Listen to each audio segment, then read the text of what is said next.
Hey guys, welcome to Scottsdale Living. This is our latest podcast, and we're here today with Stephanie Montgomery, amazing author and a husband of Mike Montgomery, a professional baseball player, Scottsdale resident, and we're going to dive into some really cool stuff. So tell us a little bit. The book's about your son and your Aussie and learning baseball. Yeah. So I had him in 2019 and I had him in Chicago, and then 3 months into his life, my husband was traded to the Royals. And I remember I was sitting on the floor. He was rolling around on his mat. We were watching a game, and I realized I was going to be the one to probably teach him the bulk about baseball. So I started looking for books or even shows or something for young kids. Didn't really find anything. So inspired in part by him, part by my husband, and part by my dog. I guess I write what I know. Max Ollie's Guide to Baseball was born. So yeah, it's for young kids, very basic intro to the game, vibrant colors. I had the pleasure of working with an amazing illustrator. So yeah, I'm really Was that the first book you'd ever written?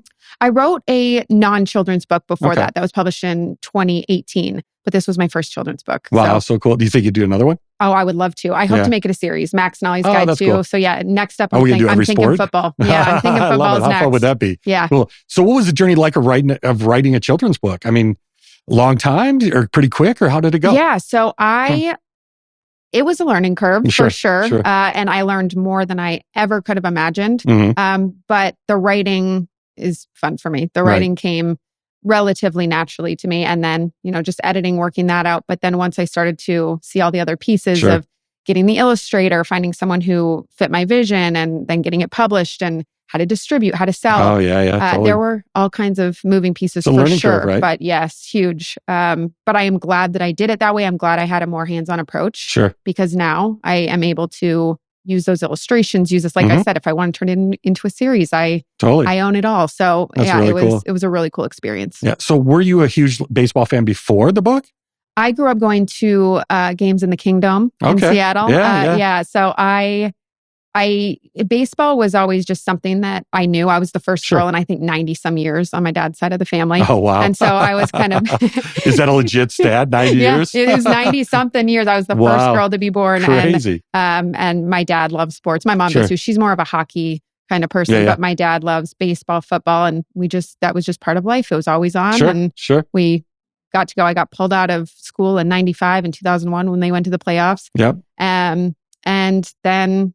Yeah, then I met my husband, and I tell people... So, how did that happen? I mean, you made a baseball guy after being a baseball girl. I know, right? and it was I don't follow really any, I didn't at the time, any celebrities or athletes or anything, but I did follow the Mariners, and he had, unbeknownst to me, just made his debut, and I'm a liker on social media. Like, I want to support, I want to, get those likes out, and the Mariners had tweeted something. And I was just like, oh, Mariners, and he, at the time, I had more followers than he did on Twitter, formerly known as Twitter. And so he got an alert and he messaged me, and then we found out we had mutual friends, and how cool. kind of, the rest is history. So I tell people all the time, especially, women who are newer to the lifestyle, I'm like, it does help if you like baseball because the games can be long. Yeah. They're on the road for, 162 games in the season. That's got to be a wear and tear, right? You get used to it for sure. But yeah, it's a grind, for the families just as much, just for, in different ways. If you have kids, you're alone a lot and you really got to find your support system. But it is a very tight-knit group, and everybody is so supportive. So I do have that. Well, I know the conversation's about the book, but it's kind of interesting, right? So can we ask a couple questions about the baseball life? So do you feel obligated to go to every home game? So I like to go to every home game, even if he's not pitching. So he's gone back and forth between being a starter or being a reliever. So the last couple of years he's been a starter, which is nice because I know when he's going to pitch. But then it's also like, well, I can sit at home with now 2 kids, or I can go to the ballpark, let him run around, let him play with some friends. So I do try to go to as many games as I can. We all enjoy it. My son has the time of his life. But yeah, I do. And if I'm not there, it's on. So I watch a lot of baseball. I love it. How cool. Yeah. So you guys have done something really cool. And I don't know which came first, the chicken or the egg, but was it Monty's Marvels that came first, or was it the book? Yeah, Monty's Marvels. So Monty's Marvels was born in 2018. We were with the Cubs at the time, and they had won the World Series in 2016, which was an incredible experience. And after that, we started to really understand the impact that we were able to make because of the platform that, my husband and therefore me were given. So we talked to the Cubs and we said, here's what we're thinking. They put us in touch with local organizations in Chicago that we started to work with. They helped us with the graphics, and we ran the names by them. And so it was born in Chicago, and then it's built out since then, going from kind of we just want to give back to whoever needs it, to after we started having children, focusing more on women, children, and families. So what's really interesting to me, because I had no idea, right? But I guess there's apparently a huge diaper shortage, or is it the cost, or is it like the product itself? Yeah, so it's gotten worse since the pandemic. So when we first started working on diaper need awareness in 2019, I think it was, the numbers were around 1 in 3 families in America had some just struggling. Diapers, experiencing some form of diaper need. It's now closer to 1 in 2, which is that's crazy. Horrible. Yeah. In Arizona, it's about 1 in 3. And it's, the cost is a huge issue because they are, in a lot of states, they're taxed at the full rate. Wow. They're not covered by a lot of, government programs. EBT or whatever, that kind of thing. And at first I was like, oh, that's ridiculous. They need to be. But then if they are, the National Diaper Bank actually says you don't want that, because then families are forced to choose between diapers and food. Oh my gosh, that's crazy. It's just this kind of silent crisis, as I call it, because it goes so much deeper too. It's more than, oh, well, sometimes they need to, families need to stretch a diaper or two. It has huge health implications for the baby. Stress that they feel if they are in that diaper for too long. And then the risk of maternal depression goes up. And it's just stressful for everybody, not to mention, a lot of early childcare centers require that a day's worth of diapers are sent with the child. So if the parent can't do that, they might not have another place for the child to go. They might have to miss work. So it's just domino effect, the whole thing, right? Yes, over and over. So how do you become aware of this? So when we were traded to the Royals, my son was, like I said, I think three or 4 months old. And I started experiencing what I now know was postpartum depression and anxiety. And when I started to come out of it, because I am so fortunate to have the resources, I vowed to do whatever I could to help people who don't have the resources that I do. So cool. We went to the Royals and said, what do you got? Right. What are the organizations here? And they presented Happy Bottoms to us. And Happy Bottoms is a diaper bank in Kansas City. Oh, wow. Cool. Okay. And so we started talking to them, and I had never... had no idea, right? I had no idea. And if you're fortunate enough to not have to think about it and you can go to the store and buy diapers, it's not something you may ever think of. So when they started to tell me these statistics and the struggles that some family experience, it's something I can never unlearn. And now I'm going to be working on it until hopefully it goes away. I love it. Good for you. That's great. Yeah, thanks. So it seems like the MLB organizations are really involved, like helping you guys, whether it's the players or the wives or whatever, giving back to the community. Is that pretty standard? Yeah. And they're great about it. And the Players Union has programs in place too. Sometimes they will match donations and different things like that. So we've been really, really thankful for the support we've gotten from kind of everybody in baseball in terms of spreading the awareness, matching donations, pointing us in the right direction. When we were in, I think it was I get my travels mixed up, 2022, he was with the Syracuse Mets. And they put on a whole diaper day for us. So it was diaper day at the ballpark. If you bring diapers or make a donation, they gave, I think, a bobblehead in exchange. And we were on the news there, and they blasted it out. And so just having that support from kind of all different areas has been huge. It's so cool to see you guys use the platform that the grace God has given you to use. Yeah, and you're able to give back to the community. Like, that's amazing. So let's circle back to Max and Ollie in the book, right?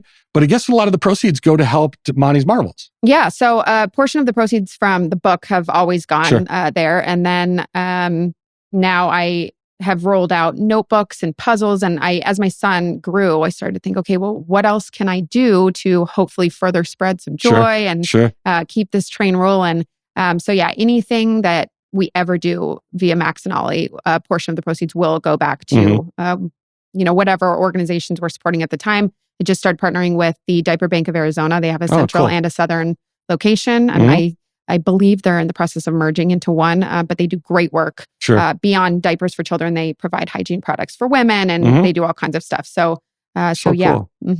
So what do you think the next evolution is? I mean, so you write the book, you get it out there, get it published, and then you got the website, and now you've got some other stuff going with it too. I mean, as far as like, swag, right? Yeah. So how did that, just evolves every day? It really does, which is exciting. It's exciting, and, kind of like what we were talking about with the book in the first place, a learning curve and trying to figure out what we got and what we can do. And so far it's really kind of, the options are endless. It's just figuring out what I only like to create things that I or my family would use and that I, see real value in. So the puzzles are some of my favorite. My son loves to do, and he's a product tester. Him and my husband. So anything I get, I just put it in front of him. And I'm like, would you wear this? My husband will try stuff on. Yeah, this is a good one. And puzzles, notebooks, different things. So I'm lucky to have my target demographic in the house to help me that is so figure good. that Makes out. it a little easier, huh? Yeah, but after that, I would love to just keep creating. I have an ongoing partnership with the illustrator, and his name is John Stephen Gurney, and he's amazing. He did amazing everywhere. work, by the way. Oh my gosh, really I was so stuff. lucky. I was talking to another illustrator, and it's like, hey, I love your work. Do you think this would work? And he was I believe he's a professor, and he was like, I just don't have the time, but let me put you in touch with my mentor. And by then I had gone through so many and they'd fallen through, and I was just like, oh, I'm never going to find anybody. So you have the picture in your head of what it should look like, right? I did. And I at least had the kind of the colors and the vibe and what I wanted. And so I looked through so many illustrators, the work of so many different illustrators. And I'd gotten to the point where I felt like I just kept hitting the wall. And then I was introduced to John, and he's incredible, and his work is everywhere. So next time you're in a bookstore, I will bet you money that there is at least one John Stephen Gurney illustrated. So how does that flow go? I mean, he reads the book, and do you guys do that together, or is it a distant relationship, or how does that actually go down? Yeah, so we would just kind of send each other stuff. So I sent him the transcript. I sent him photos, from our lives of Max, of Ollie, of the ballpark, and then just would tell him, here's what I'm envisioning, and here's the kind of the colors that I'm thinking.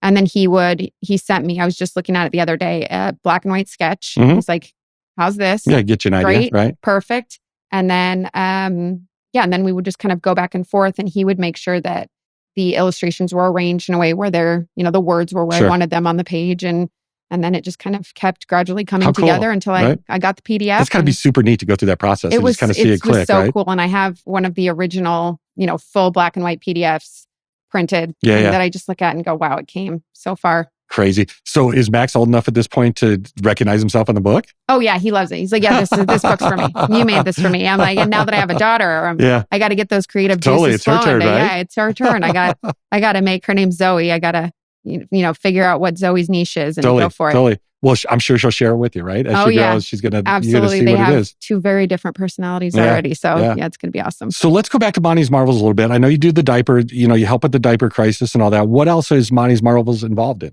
Yeah, so we started working with veterans in Chicago. I saw that, the Wounded Warrior Project, I think. Yeah, all kinds of, and that was, again, we just told the Cubs, we were like, okay, well, what's the need here? Who are these people that you know of specifically in Chicago, because that's where we were, that have done amazing things. Right. And so we had, oh my gosh, we met so many amazing people who have done amazing things for this country. Sure. And we brought them to the ballpark. We, whatever you want, we paid their way, got them cool. I love that. swag, got them, they came on the field before the game.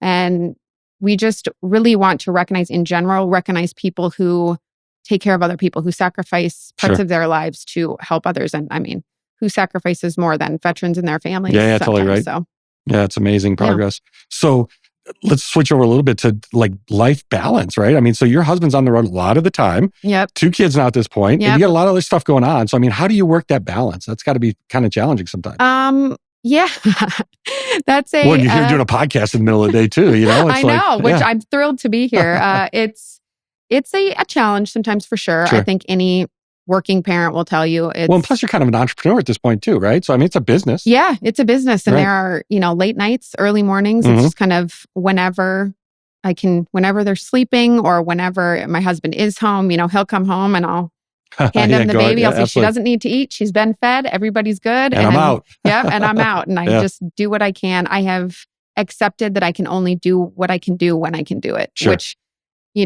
sometimes if there is stuff that needs to be done, then I stay up later, I get up earlier, and you just kind of, you just make it happen, which at times it absolutely feels overwhelming. And sometimes you go through that, oh my gosh, can I do this? What's the situation? Totally. But as with anything, if you want to do it, you make it work. Sure. So I'm always really curious, like I feel like everybody I've ever talked to has an idea for a book, right? Yeah. So, but they don't do it. I mean, what was your process? Like, obviously this idea came to you that you wanted to do it. What was the first step? I mean, how did you just move forward on it? Being very stubborn. Oh, really? As long as you're stubborn, you can pretty much figure anything out. But I just knew I wanted to do it. Initially, I was thinking maybe I make it a show. Sure. And which is still something I would absolutely love to do. And it's in the works here and there. Sure. But yeah, I knew I wanted to do it and I was determined to do it. And so the first step was honestly just getting words on paper. Yeah. Because if you actually have something there, it's a lot easier makes it real. It makes it real and you get more invested in it as you go. And the more time you put in it too, the more you're like, well, now I've put all this time in it. I can't afford to just, through, right? Yes. And nowadays too, I've had people come up to me and say, I have this idea, but I don't know where to start. And I'm like, I will tell you everything I know. Sure. Because you can totally do it. Everyone has a story.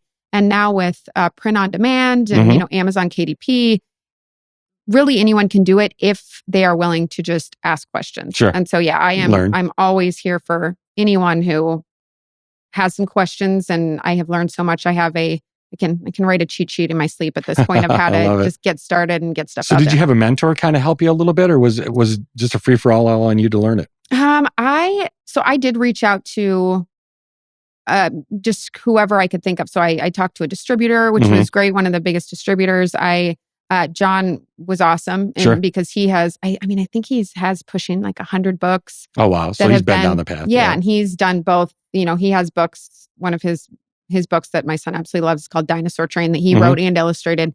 So he was great for me to bounce. Okay, well, here's what I'm thinking. And if he didn't know the answer, he would put me in touch with someone.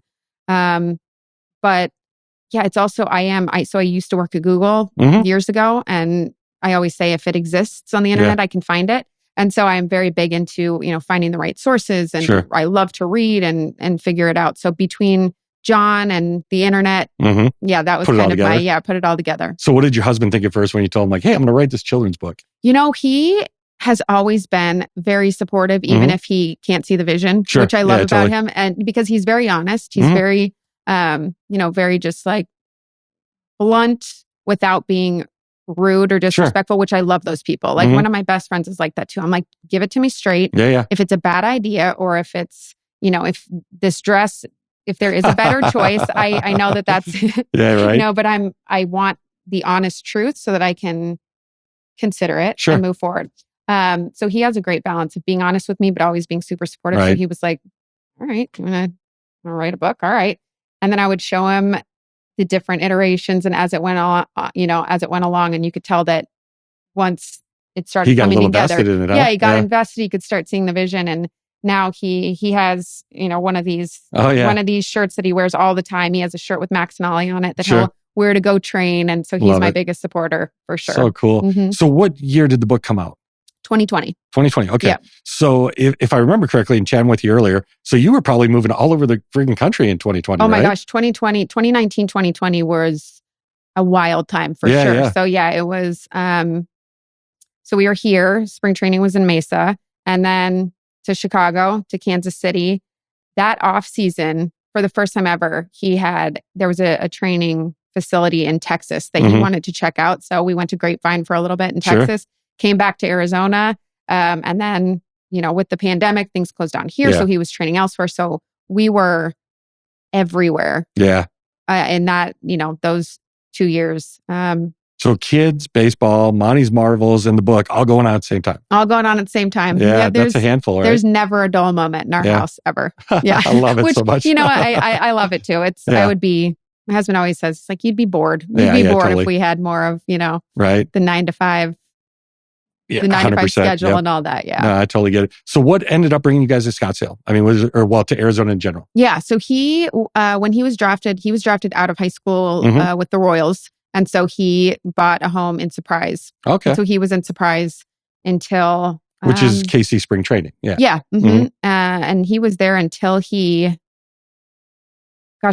he got traded to Chicago. Yeah, because then he was with the Mariners. He made his debut with the Mariners in 2015. And commuted to Peoria from Surprise. And then when he got traded to Chicago, he's not much of a commuter. Yeah. He likes to have the shorter commute, which totally. I do too, especially in traffic and all that. But so then we rented more on this side of the valley, and we've kind of been over here ever since. Love it. Good for you guys. Yeah. Cool. Well, thank you so much for being here. Share all the information. How do people find you? How do they find the book? Yeah. So my Instagram is at Steph Monty, and I love just being tagged if a child is reading the book, or like I said, if anybody has questions about publishing or anything. I really am excuse the pun, an open book. So I love to hear from people. And then anything and everything Max and Ollie is maxandollie.com. And to learn more about diaper need and what we're doing with Monty's Marbles, that's montysmarbles.com. I love it. And is the book available on Amazon, bookstores, or where can you get it at? Amazon and maxandollie.com, and then some local bookstores. It's been in some team stores, but for online purchasing, which I'm a big online shopper, it's always free shipping on maxandollie.com. So Max and Ollie or Amazon. I love it. That's Stephanie Montgomery. Fantastic. Thank you for sharing your time with us. Thank you so much for having me. I had a great time.